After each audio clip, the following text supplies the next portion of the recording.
Hello friends, welcome to Sanskrit study centre. आज हम पढ़ेंगे संस्कृत का एक महत्वपूर्ण विषय अवयव शब्द। अवयव शब्द में शब्द सबसे पहले शब्द के बारे में बात करते हैं।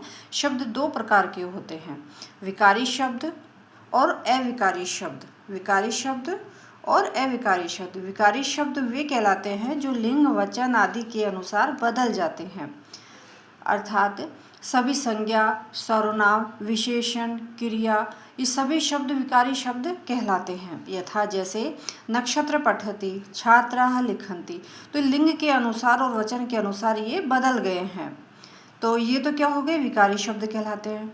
और जो अविकारी शब्द रहते हैं, जो लिंग, वचन आदि के अनुसार नहीं बदलते हैं, वह अविकारी शब्द कहलाते हैं, अर्थात जिसका रूप न बदलता हो, जो हर स्थिति में एक समान रहने वाले शब्द ही अवयव कहलाते हैं। और जो अविकारी शब्द हैं ये ही अवयव कहलाते हैं। यथा जैसे अत्र, तत्र, कदा, सर्वथा, यदा, च। अब हम अवयव समझते हैं। अवयव शब्द का अवयव अ प्लस व्यय अर्थात अवयव। अवयव का अर्थ है जो व्यय अर्थात खर्च ना हो उसे अवयव कहते हैं, अर्थात परिवर्तित ना हो किसी भी परिस्थिति में, तो अर्थात जो खर्च ना हो उसे अवयव कहते हैं। जैसे च, कदा, यदा, यथा, एव, तथा, अत्र, अधुना आदि। अवयव की परिभाषा: सदृशम त्रिषु लिंगेषु सर्वासु च विभक्तिषु वचनेषु च सर्वेषु यत् न अव्ययति तद अव्ययम्। सदृशम त्रिषु लिंगेषु, जो तीनों लिंगों में, सर्वासु च विभक्तिषु, च और सर्वासु सभी विभक्तियों में, मतलब जितनी भी विभक्ति होती हैं, 7 विभक्ति एक संबोधन, तो सभी विभक्तियों में, वचनेषु च सर्वेषु और सभी वचनों में, और सभी वचनों में, यत जो न अव्ययति, जो परिवर्तित नहीं होते हैं, सदृशम समान रहते हैं, सदृशम समान रहते हैं, तद अव्ययम, उन्हें अवयव कहते हैं। अब इसका अर्थ हुआ, जो शब्द किसी भी लिंग, विभक्ति, पुरुष, वचन आदि के अनुसार परिवर्तित नहीं होते हैं उन्हें अवयव कहते हैं। अवयव कैसे नहीं बदलता, देखो। छात्रः उच्चैः हसति, छात्र जोर से हंस रहे हैं। बालिका उच्चैः हसन्ति, बालिका जोर से हंस रही हैं। बालिके उच्चैः हसते, 2 बालिकाएं जोर से हंस रही हैं। बालकेन उच्चैः हस्यते, छात्राः उच्चैः अहसन्।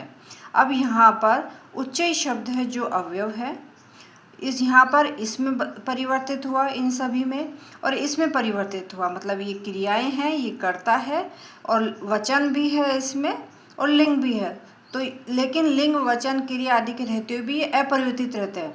लिंग भी परिवर्तित हो रहा है, इसमें छात्र, बालिका हो रहा है, यहाँ बालिका, यहाँ बहुत सारी बालिकाएँ हैं, या 2 बालिके हैं, यहाँ बालकों के द्वारा, छात्रा बहुत सारे छात्र हैं, तो भी इनमें परिवर्तित हो रहा है, इनमें परिवर्तन हो रहा है, लेकिन इनमें परिवर्तन नहीं हो रहा, तो यही अवयव कहलाते हैं, जो किसी भी परिस्थिति में चेंज नहीं होते हैं। अब है अवयव के प्रकार। अवयव 2 प्रकार के होते हैं, रूढ़ अवयव और यौगिक अवयव। रूढ़ अवयव मूल अवयव होते हैं, मूल अवयव को कहते हैं जो मूल रूप में पहले से ही बने होते हैं, उन्हें रूढ़ अवयव कहते हैं। जैसे प्रातः, सायं, एव, इव, च आदि। और यौगिक अवयव, यौगिक अवयव वे अवयव शब्द जो प्रत्येक योग से बनते हैं उन्हें यौगिक अवयव कहते हैं। यौगिक अवयवों का जो निर्माण है वो प्रत्ययों से होता है, जैसे ज्ञातुम, तर्हि, गत्वा, यता, लिखितुम, देखो लिख धातु और तुम प्रत्यय है, तो यहाँ प्रत्ययों के योग से जो यौगिक अवयव है उनका निर्माण प्रत्ययों के योग से होता है। ये प्रमुख अवयव शब्द हैं जो 6 से लेकर 10 तक काम आते हैं। यदा जब, तदा तब, कदा कब, उच्च ही ऊंचा जोर से, च और, शवः आने वाला कल, सहसा अचानक, वृथा व्यर्थ, शनैः धीरे, अपि भी। ढाई है बीता हुआ कल, अद्य आज, अत्र यहाँ, तत्र वहाँ, कुत्र कहाँ, कुतः कहाँ से, इतस्ततः, इतः इधर, ततः मतलब उधर, तो इधर उधर, यदि यदि, तावत उतना, यावत जितना, तर्हि तो, इदानीम अब या इस समय, बिना बिना, नाना अनेक, अलम बस पर्याप्त, अधः नीचे, सम्या पास, साकम साथ, नमः प्रणाम, पुरा पहले, पुनः फिर, अंतः भीतर, बहि बाहर, निचय नीचा। इदानीम, अधुना, संप्रति, सांप्रतम, इन चारों का अर्थ एक जैसा ही होता है। तो अधुना अब इस समय, संप्रति अब इस समय, संप्रतम अब इस समय, एव ही, नूनम निश्चय ही, चेत यदि, वा या विकल्प, खलु निश्चय, अथ प्रारंभ, इति समाप्ति। प्रातः सुबह, सायं सायंकाल, चिरम देर तक, बहि बाहर, इव समान, यथा जैसे, तथा वैसे। ये थे महत्वपूर्ण अवयव शब्द। अब हम देखेंगे अवयव का वाक्य में प्रयोग। कुत्र कहाँ, त्वं कुत्र गच्छसि, तुम कहाँ जा रही हो। यदा जब, यदा यदा ही धर्मस्य ग्लानिर्भवति, जब जब धर्म की हानि होती है। तदा तब, तदा अहम आत्मानं सृजामि, तब मैं आत्मानि सृजामि, आत्मा मतलब जन्म लेता हूँ, आत्मा का सृजन करता हूँ। कदा कब, मोहन कदा आगमिष्यति, मोहन कब आएगा। सहसा अचानक, वानरः सहसा कूदित्वा वृक्षम आरूढ़, जो वानर हैं, बंदर हैं, अचानक कूदकर वृक्ष के ऊपर चढ़ गए। शनैः धीरे, रामः शनैः शनैः चलति, राम धीरे धीरे चलता है। वृथा व्यर्थ, कंचित मेघा वृथा एव गर्जन्ति, मेघ जो है व्यर्थ ही गरज रहे हैं। कुछ मेघ हैं जो व्यर्थ ही गरज रहे हैं। अपि भी, गज अपि शनैः शनैः चलति, हाथी भी धीरे धीरे चलता है। कुतः कहाँ से, अमित्रस्य कुतः सुखम, मित्र के बिना सुख कहाँ। इतस्ततः इधर उधर, चटकाहा इतस्ततः भ्रमति, गोरैया इधर उधर घूम रही है। च और, राम रामः मोहन च प्रतिदिनम अभ्यासम कुरुते, राम और मोहन प्रतिदिन अभ्यास करते हैं। उच्चई ऊंचा या जोर से, सिंहः उच्चई गर्जति, शेर है जो जोर से गरजता है। शवः आने वाला कल, रमा शव जयपुरम गमिष्यति, रमा कल जयपुर जाएगी। हय बीता हुआ कल, मम भ्राता हय मुंबई नगरात आगत, मेरे भाई कल मुंबई से नगर से आ गए। अद्य आज, अद्य अहम विद्यालयम न गमिष्यामि, आज मैं विद्यालय नहीं जाऊंगा।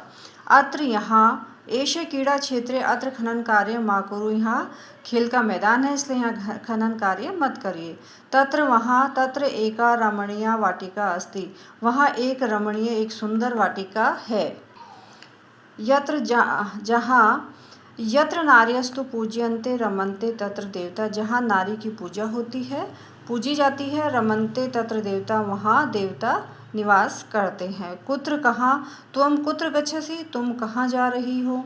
यदि यदि यदि वर्षा भविष्यति तर्हि अहम न गमिष्यामि, तो मैं नहीं जाऊँगा। यहाँ पर यदि और तर्हि ये दो जो प्रत्यय हैं ये एक साथ ही प्रयोग होते हैं। अधुना अब इस समय, त्वम अधुना कुत्र गच्छसि, तुम अब कहाँ जा रही हो। तर्हि तो, यदि त्वम गास्यसि तर्हि अहम नृत्यम करिष्यामि, यदि तुम गाओगे तो मैं नृत्य करूँगी। यावत जितना, यावत जीविते सुखम जीविते, जब तक जिए सुख से जिए। तावत उतना, यावत जलम अस्ति तावत जीवनम अस्ति, जब तक जल है तब तक जीवन है। इदानीम अब इस समय, इदानीम अशोकः पठति, इस समय अशोक पढ़ रहा है। अधुना अब इस समय, त्वम अधुना कुत्र गच्छसि, तुम अब कहाँ जा रही हो। सम्प्रति अब इस समय, सम्प्रति सर्वे बालकाः क्रीडन्ति, इस समय सभी बालक खेल रहे हैं। सम्प्रतम अब इस समय, सम्प्रतम भ्रमणम न युक्तम, अब यह समय, इस समय भ्रमण करना सही नहीं है। एव ही मोहन एष एव ते निश्चय, मोहन यह ही तुम्हारा निश्चय है। अभी तक हमने रूढ़ अवयव के शब्द और उसके वाक्य में प्रयोग देखा, अर्थ सहित वाक्य में प्रयोग देखा। अवयव दो प्रकार के होते हैं, रूढ़ अवयव और यौगिक अवयव। तो ये सभी रूढ़ अवयव के थे। अब यौगिक अवयव के उदाहरण देखते हैं। ये यौगिक अवयव है। कत्वा प्रत्यय है, जैसे इसमें पठित्वा, ज्ञात्वा, श्रुत्वा अर्थात पढ़कर, जानकर, सुनकर, जाकर, श्रुत्वा, गत्वा। तुमुन प्रत्यय ज्ञातुम, गंतुम, पठितुम, खादितुम। ल्यप प्रत्यय प्रविश्य, विज्ञाय अर्थात प्रवेश, ज्ञातुम जानने के लिए ये होता है और इसमें के लिए अर्थ में होता है तुमुन प्रत्यय। ल्यप प्रत्यय प्रविश्य प्रवेश करके, विज्ञाय जानकर, प्राप्य प्राप्त करके, प्रक्षिप्य। दा प्रत्यय में दा शेष रहता है, जैसे सदा, सर्वदा, कदा, यदा। थाल प्रत्यय में था शेष रहता है, यथा, तथा, जैसा, वैसा, सर्वथा, हमेशा। तस्सिल प्रत्यय में त शेष रहता है, तो इसका उदाहरण है इतः, कुतः, अतः। त्रल प्रत्यय में त्र शेष रहता है, कुत्र, यत्र, तत्र, सर्वत्र, अत्र। ये यौगिक अवयव का वाक्य में प्रयोग। कत्वा प्रत्यय सिंह दृष्ट्वा स दूरम पलायित। सिंह को देखकर वह दूर से ही चला गया। तो यहाँ पर दृष्ट्वा जो शब्द है इसमें यौगिक प्रत्यय है, दृष्ट धातु कत्वा प्रत्यय। तुमुन प्रत्यय का उदाहरण है अहम अपि जलम पातुम इच्छामि। मैं भी जल पीने के लिए इच्छा रखता हूँ, इच्छा करता हूँ। तो यहाँ पर पातुम जो शब्द है इसमें यौगिक अवयव है, इसमें पा धातु और तुमुन प्रत्यय है। ल्यप प्रत्यय कक्षा में प्रविश्य छात्रः श्लोकम गायति। कक्षा में प्रवेश करके छात्र श्लोक गाता है। तो यहाँ पर प्रविश्य शब्द है, ये यौगिक अवयव का उदाहरण है। दा प्रत्यय नक्षत्र सदा सत्यम वदति। नक्षत्र हमेशा सत्य बोलता है। तो यहाँ पे सदा शब्द है, यह यौगिक अवयव का उदाहरण है। थाल प्रत्यय रामः यथा वदति तथा करोति। राम जैसा बोलता है वैसा करता है, ये थाल प्रत्यय का उदाहरण है, अर्थात यौगिक अवयव का उदाहरण है। यथा और तथा, यथा जैसा बोलता है वैसा करता है। तस्य प्रत्यय का उदाहरण है श्यामस्य गृहम् इतः बहु दूरम अस्ति। श्याम का घर यहाँ से बहुत दूर है। तो इतः ये यौगिक अवयव का उदाहरण है। त्रल प्रत्यय यत्र लताया गृहम् अस्ति। जहाँ लता का घर है, तत्र एक है, वहाँ एक विशाल वट वृक्ष अस्ति। वहाँ एक विशाल वट वृक्ष है। तो यहाँ पर यत्र शब्द में त्रल प्रत्यय है और तत्र शब्द, ये भी त्रल प्रत्यय का उदाहरण है, अर्थात यौगिक अवयव हैं ये। आज हमने पढ़ा अवयव शब्द, उनकी परिभाषा, भेद और उनके वाक्य में प्रयोग उदाहरण सहित। तो इस अवयव शब्द से, इनसे संबंधित यदि कोई भी प्रश्न हो तो कृपया कमेंट में लिखकर अवश्य पूछें। धन्यवाद।